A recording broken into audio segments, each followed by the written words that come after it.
대한민국은 지난주 사전 투표를 시작으로 제21회 대통령 선거를 치르는 중입니다. 여기 모인 우리는 대통령으로 수행할 분을 선출하는 일에 다들 고심하고 계실 것이라 여겨집니다. 저도 어느 분을 투표해야 할지 고심하고 있습니다. 혹시나 오늘 강단에 서면서도 성도님들 오해하실까 싶어서 넥타이도 원하는 색으로 못 메고 섰습니다. 이렇게 우리가 고심하는 이유는 대통령에 따라서 우리나라의 흥망성쇠가 좌우되고 나의 사업과 나의 경제 상황도 직결된다고 생각하기 때문입니다. 그렇죠. 우리는 누가 더 이 나라를 부유하게 만들 것이며 누가 많은 위기들을 극복할 지혜를 가지고 있는가를 후보들을 보며 따지고 계산하고 있습니다. 한마디로 어느 후보가 대통령에 당선되어야 우리에게 더 많은 복을 줄 것인가? 누가 대통령이 될 때에 우리나라가 더 부강해질 것인가 하는 것들을 계산하는 것입니다. 성도님들은 근본 후보들 중에 누가 우리에게 더 나은 미래를 줄 것이며 누가 우리에게 복이 될 사람이라고 생각하고 계십니까? 구약 성경을 보면 이스라엘 민족이 하나님께 왕을 세워달라고 간구하던 시기가 있었습니다. 하나님이 다스리시는 나라 말고요. 우리 중에서 왕을 세워서 우리를 통치하게 해주세요 라는 요청을 했다는 말입니다. 이스라엘은 당시에는 사사 시대였습니다. 하나님께서 세우신 사사가 하나님의 명령을 받들어 이스라엘을 통치하던 시대였다는 말씀입니다. 마지막 사사였던 사무엘이 늙었을 때의 일입니다. 그도 똑같이 이전의 사사들과 같이 늙어서 이제 그의 아들들에게 통치를 맡겼습니다. 그런데 사무엘의 아들들이 사람들로부터 뇌물을 받고 부정한 판결을 저질렀습니다. 그러자 이스라엘 백성들이 이것을 핑계 삼아 요구하는 것입니다. 이제 하나님이 세우신 사사도 못 믿겠으니 하나님의 통치가 아닌 우리들 중에 누군가를 왕으로 우리가 세울 수 있도록 하나님 허락하여 주옵소서라는 요청을 한 겁니다. 본래 앞서 말씀드린 것처럼 이스라엘은 사사로 대변되는 하나님이 직접 통치하시는 신정국가였죠. 신정국가. 하나님의 다스림이 직접적으로 있는 신정국가였습니다. 그러나 이스라엘 민족은 주변 나라들처럼 눈에 보이는 인간의 왕을 요구합니다. 하나님 중심이 아닌 인간 중심으로의 나라로 전환시켜달라고 요청했다는 말입니다. 사무엘상 8장 5절의 말씀입니다. 그에게 이르되 보소서 당신은 늙고 당신의 아들들은 당신의 행위를 따르지 아니하니 모든 나라와 같이 우리에게 왕을 세워 우리를 다스리게 하소서 한지라. 아멘. 이 구절에서 우리가 주목하여 볼 것은 모든 나라와 같이 우리에게 왕을 세워라고 요청했다는 부분입니다. 모든 나라와 같이 우리에게 왕을 세워달라. 이 말은 이스라엘 주변의 나라들은 이미 인간적인 왕들로 세워져 있었다는 것을 암시합니다. 이에 따라서 이스라엘 민족은 하나님이 다스림이 아니라 인간이 왕이 되어 통치하는 나라가 부럽습니다 라고 말하는 거죠. 왜요? 주변의 국가들이 왕정 국가를 이루면서 이미 강력한 왕권을 바탕으로 부유한 국가를 만들어가고 있었습니다. 하지만 그러한 왕정 국가의 실상은 왕을 시작으로 국가 권력의 서열이 정해지고 계급 사회가 되며 신분에 따라 차등 대우를 받는 모습들이 비춰집니다. 사람들은 그 모습을 보며 부러웠던 겁니다. 기득권 세력이 생겨나고 누군가는 권력의 맛을 보며 사람이 사람을 부리고 그 위에 군림하는 모습을 열망했던 것입니다. 이스라엘 백성들의 마음에도 어느새 하나님의 백성이라는 자아의식보다는 세속적 모델을 따르려는 욕망이 생겨난 것을 보여주는 것이죠. 이러한 이스라엘의 요구에 하나님은 어떻게 하실까요? 하나님은 이스라엘에 왕을 세워달라는 요구에 허락하십니다. 그렇다면 하나님은 하나님의 신정 정치가 아닌 인간의 왕을 세운 일이 선하기에 그것을 허락하신 것일까요? 인간 중에서 왕을 세우는 것, 그래서 인간적인 정치를 해나가는 것, 인간의 편의와 인간의 부유함을 위해 열심을 향해 나아가는 것을 하나님은 그게 선하다라고 생각해서 허락하셨을까요? 결코 그렇지 않습니다. 하나님은 인간이 인간을 왕으로 세우는 것을 기뻐하심으로 허락하시지 않으시고 징벌적으로 허용하신 겁니다. 너희들이 그렇게 원하니 한번 세워보아라는 거죠. 너희들이 그토록 어리석은 일을 원하니 한번 해보라라는 뜻이었습니다.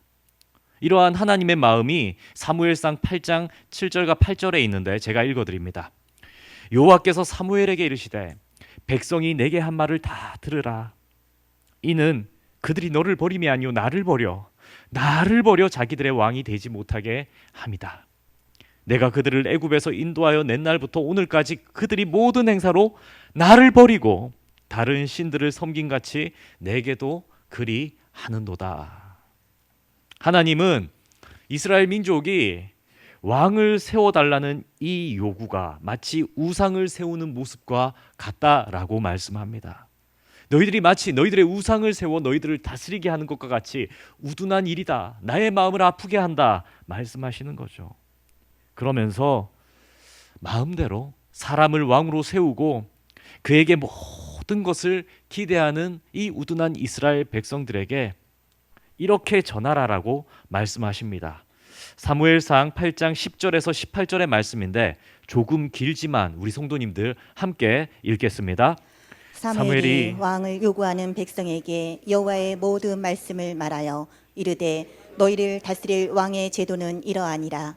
그가 너희 아들들을 데려다가 그의 병거와 말을 어거하게 하리니 그들이 그 병거 앞에서 달릴 것이며 그가 또 너희의 아들들을 천부장과 50부장을 삼을 것이며 자기 밭을 갈게 하고 자기 추수를 하게 할 것이며 자기 무기와 병거의 장비도 만들게 할 것이며 그가 또 너희의 딸들을 데려다가 향료 만드는 자와 유리하는 자와 떡 굽는 자로 삼을 것이며 그가 또 너희의 밭과 포도원과 감람원에서 제일 좋은 것을 가져다가 자기의 신하들에게 줄 것이며 그가 또 너희의 곡식과 포도원 소산의 11조를 거두어 자기의 관리와 신하에게 줄 것이며 그가 또 너희의 노비와 가장 아름다운 소년과 나귀들을 끌어다가 자기의 일을 시킬 것이며 너희의 양떼의 10분의 1을 거두어 가리니 너희가 그의 종이 될 것이라.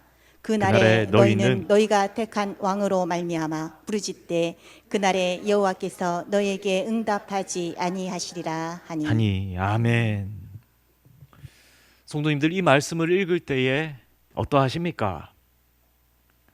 인간을 왕으로 세워서 자신들의 이익을 도모하고자 하는 이스라엘에게 하나님께서는 앞으로 너희 잘 될 거야, 복 받을 거야 라고 말씀하십니까? 아니면 안타까운 경고의 말씀, 너희들이 세운 왕으로 인해서 너희가 오히려 족쇄를 차게 되리라 라고 말씀하고 계십니까? 사람이 자신의 미래를 다른 사람에게 맡기고 기대하는 것에 대해서 하나님은 심각하게 경고하고 계신 겁니다. 창조주 하나님을 버리고 한낱 자신과 같은 인간을 왕으로 세워서 자기의 이익을 도모하는 자들에게 하나님은 심각하게 경고하고 계십니다. 이러한 하나님의 경고에도 불구하고 이스라엘은 자신들의 고집대로 하나님이 아닌 인간을 왕으로 삼습니다. 이후 이스라엘에는 외적인 모든 것이 출중한 사울이라는 사람이 왕으로 세워지죠. 그는 키도 크고 용맹하고 백성들이 보기에는 참으로 왕의 상이다. 저 사람은 진짜 왕 같다. 이렇게 여겨지는 사람이었습니다. 하지만 그렇게 세워진 사울은 하나님 앞에서 순종하지 않았고 그의 왕위는 결국 하나님의 심판 아래에 무너지고 맙니다.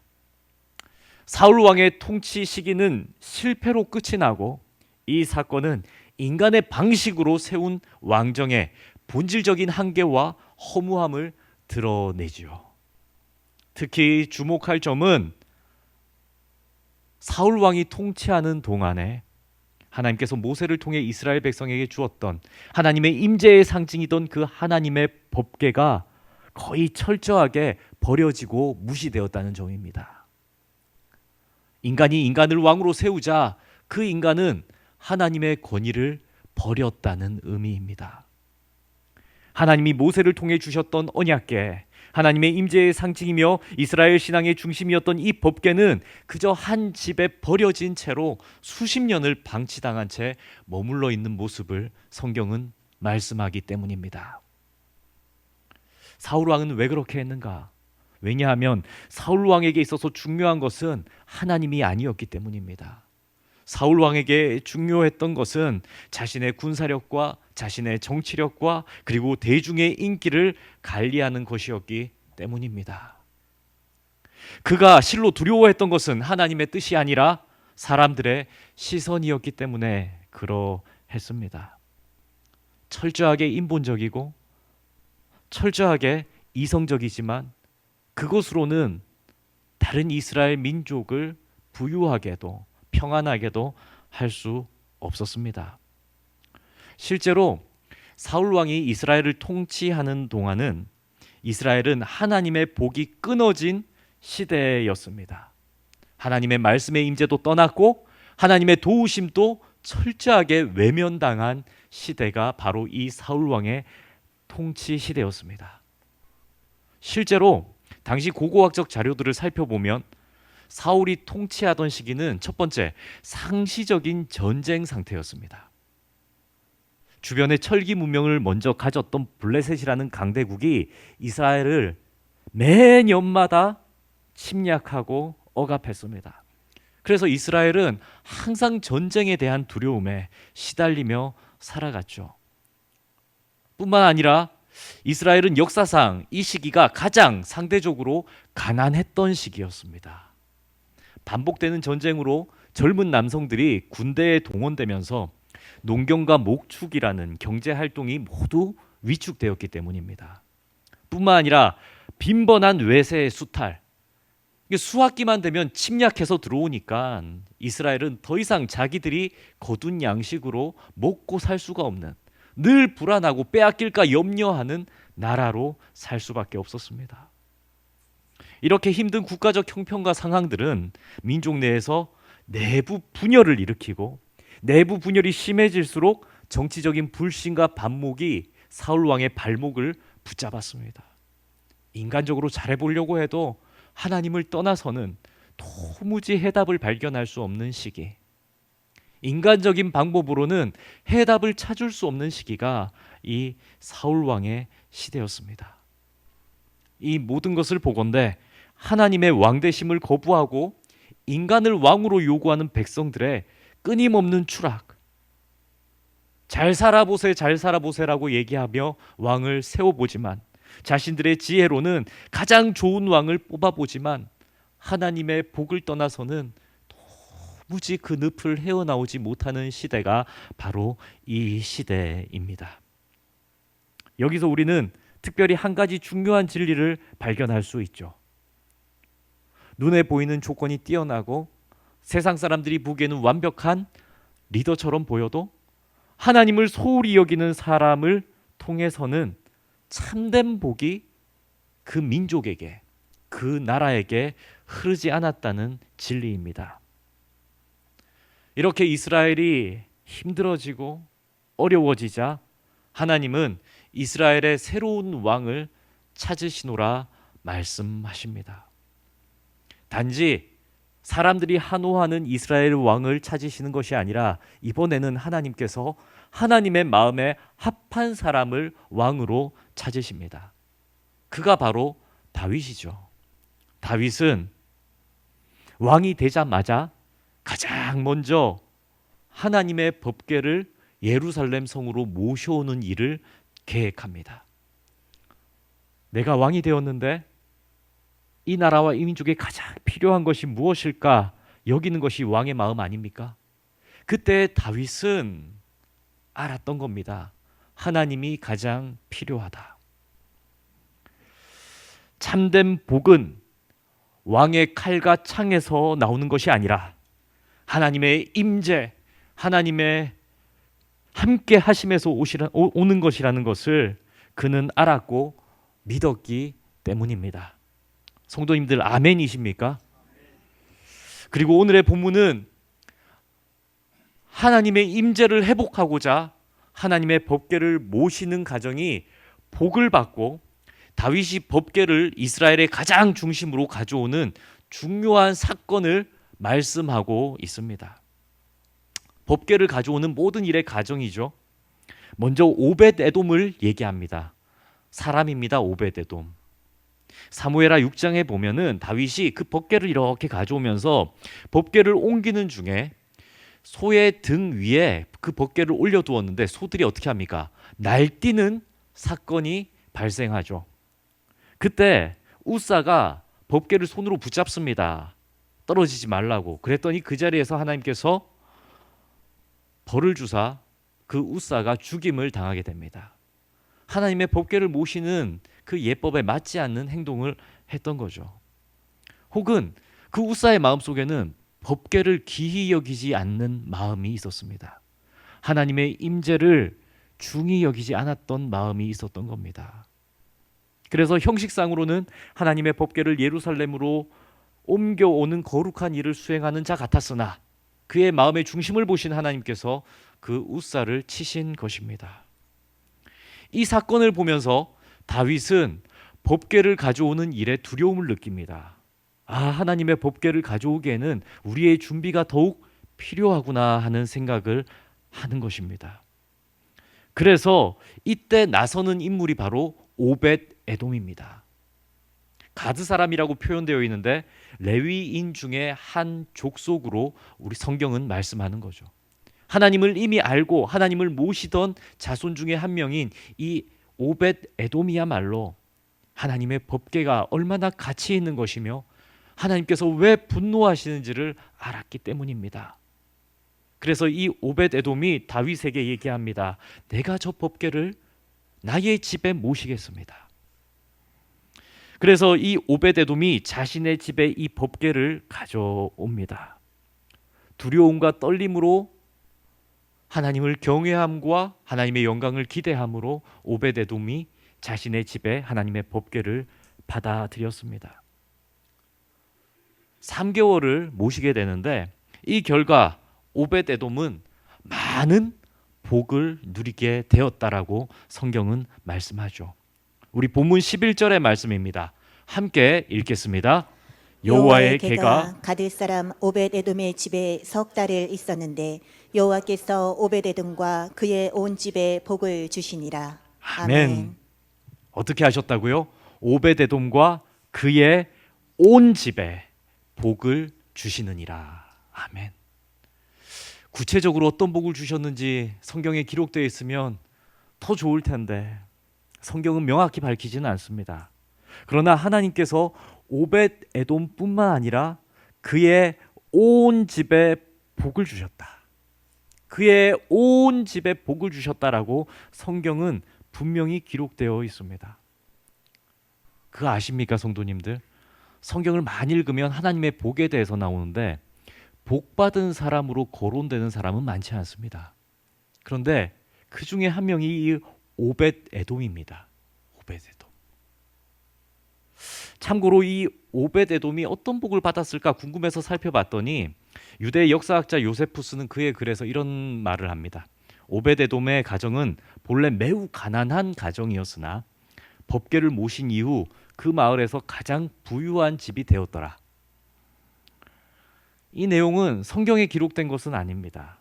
하지만 하나님의 임재가 임한 가정에 큰 변화가 있었다는 점을 우리가 알 수 있는, 묵상할 수 있는 글귀이죠.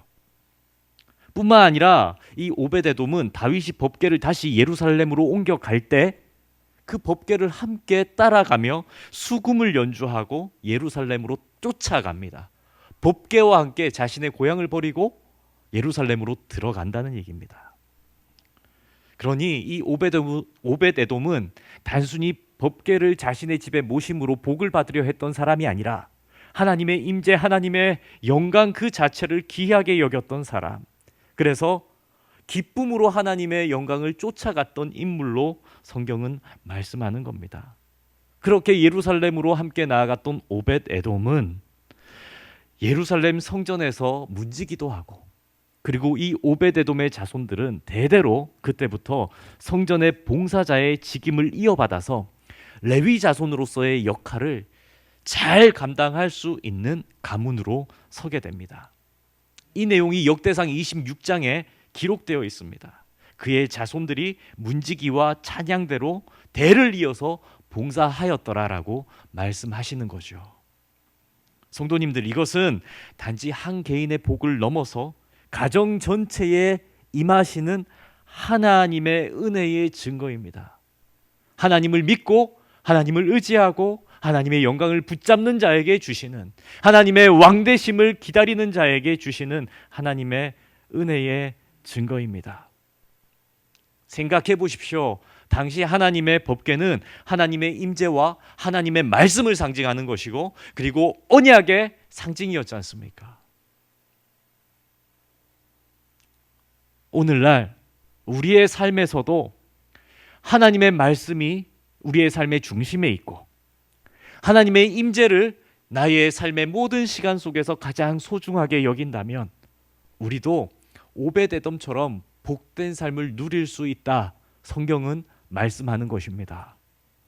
복은 인간이 생각하는 조건이나 환경에서 오는 것이 결코 아닙니다. 복은 하나님의 임재를 쫓을 때에 누릴 수 있는 것입니다. 오벳에돔처럼 하나님의 임재를 기쁨으로 받아들이십시오. 그리고 무엇보다도 하나님께 기대를 두며 하나님만을 나의 왕으로 모시려는 결단을 하시기를 축복합니다. 그때 우리 가정도, 우리의 교회도 하나님의 복을 풍성히 누릴 줄 믿습니다. 이렇게 오벳에돔의 집에 임했던 하나님의 복을 들었던 이 다윗, 3개월 동안 오벳에돔이 어떻게 복받았는지를 듣게 됩니다. 그리고 다시 한번 다윗은 복의 근원이신 하나님을 이스라엘의 중심, 예루살렘 성, 자신의 왕궁 옆에 모시기를 결단합니다. 그래서 다윗은 친히 법궤를 모셔오기 위해서 앞장서서 나아갑니다.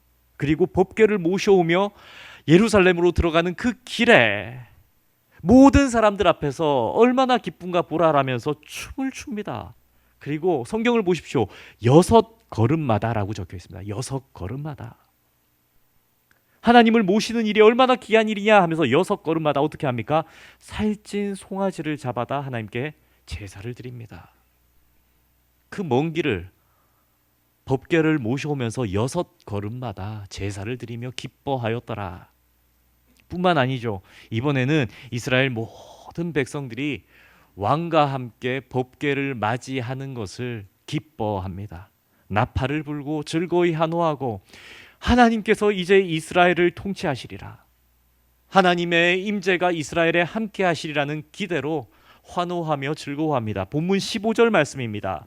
다윗과 온 이스라엘 족속이 즐거이 환호하며 나팔을 불고 여호와의 궤를 메어 오니라. 아멘.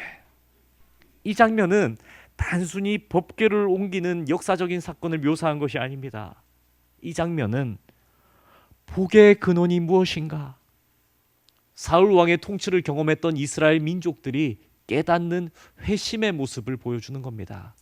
자신들이 잃어버렸던 하나님의 임재, 하나님께서 주시는 복락, 하나님이 주시는 평안을 그들이 그리움에 사무쳐 깨달으며 인간의 왕 대신 하나님이 세운 왕이 하는 그 하나님의 임재를 기뻐하며 받아들이는 장면입니다.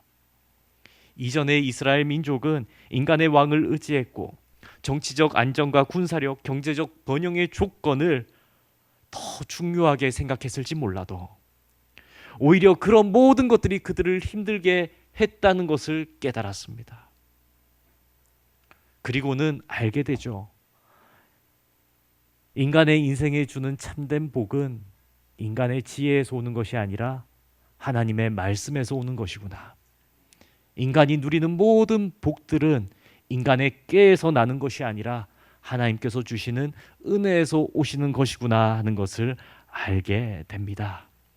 그래서 다윗은 왕이 되자마자 가장 먼저 하나님의 법궤를 이 예루살렘 중심으로 모셔왔던 것입니다. 바로 이때부터 이스라엘의 회복이 일어나고 이스라엘 가정들 속에 진짜 복이 임하기 시작합니다. 하나님의 법궤, 하나님의 임재를 예루살렘 가장 중심에 모시기 시작했을 때 이 이스라엘은 복을 받기 시작합니다. 성도님들, 이 말씀을 통해 하나님께서 우리에게 주시는 음성은 무엇입니까? 대통령 선거를 목전에 두고 복을 원하고 계십니까? 그렇다면 복을 주시는 분이 누구신지를 정확히 아시기를 축복합니다. 복은 대통령이 주는 것이 아닙니다. 복은 어떤 정책에서 시작되지도 않습니다. 물론 정부의 정책과 모든 그러한 환경들이 우리의 삶에 영향을 주는 것은 사실입니다. 하지만 우리의 진짜 복은, 인생이 누릴 수 있는 진짜 복은 사람의 깨에서 나오지 않습니다. 복은 오직 거룩하신 하나님께서 우리의 삶에 임재하실 때 시작됩니다. 하나님이 나의 삶의 중심이 되실 때, 하나님이 나의 왕이 되실 때 우리의 가정은 복된 가정이 되고 우리의 교회는 복된 공동체가 될 것입니다.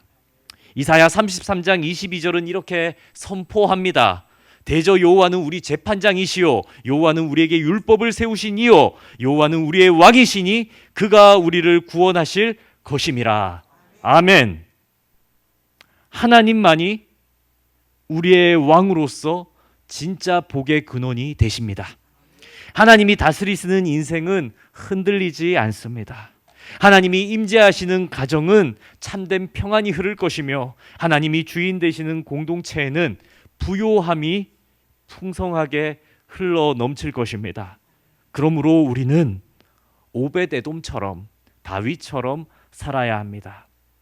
그들은 하나님의 임재를 그 어떤 것보다도 가장 최우선에 두었고 하나님의 임재를 두려움이 아닌 영광으로 받아들였고 하나님을 모신다는 것을 부담이 아닌 기쁨으로 즐거워했기 때문입니다.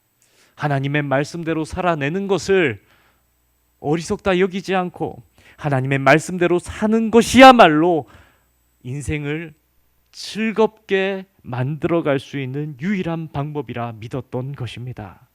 그 결과 오베데돔의 가정은 복을 누렸고 다윗의 나라는 회복과 영광을 입었음을 성경을 통해 보시기를 축복합니다. 사랑하는 성도님들, 시편은 말씀합니다.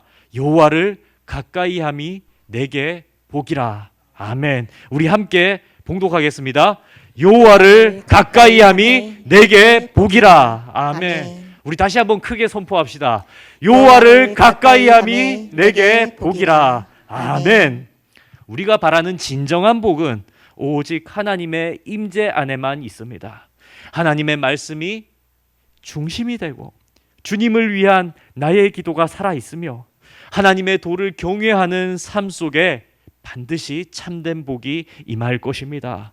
저와 모든 성도님들이 하나님을 사모하며 하나님만을 나의 왕으로 모심으로 온전한 복을 누리시기를 예수님의 이름으로 축복합니다. 아멘. 우리 함께 찬양하겠습니다. 이 찬양의 가사가 우리의 고백이 되고 우리의 오늘의 믿음의 결단이 되기를 축복합니다.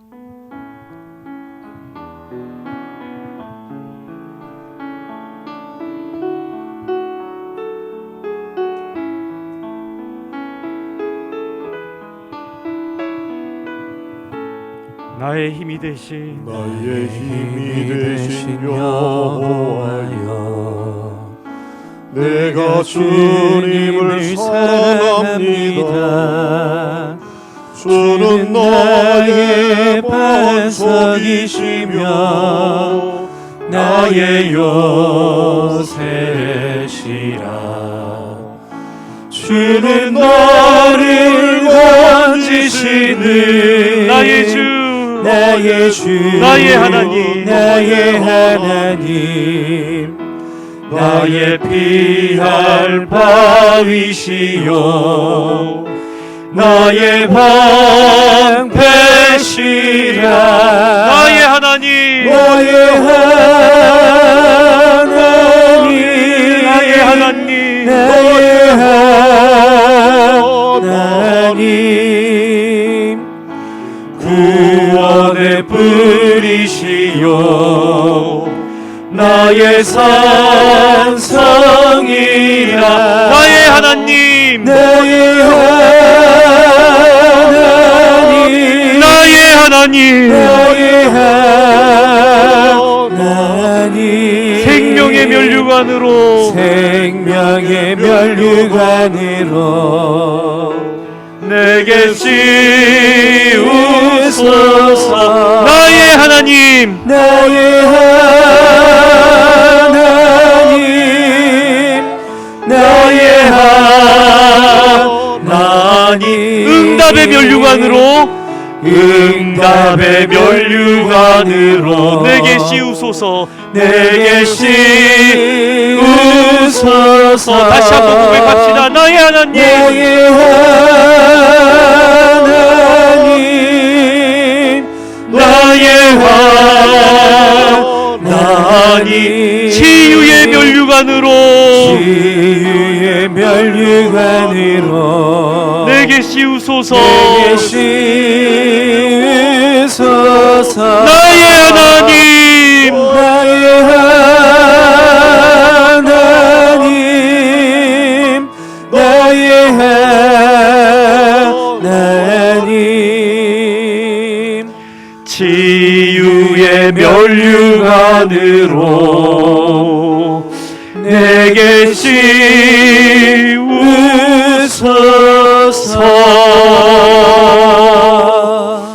아멘. 하늘에 계신 하나님 아버지, 우리는 이 땅을 살아가며 눈에 보이는 세상의 힘과 사람의 능력을 의지하려 할 때가 많았음을 고백합니다.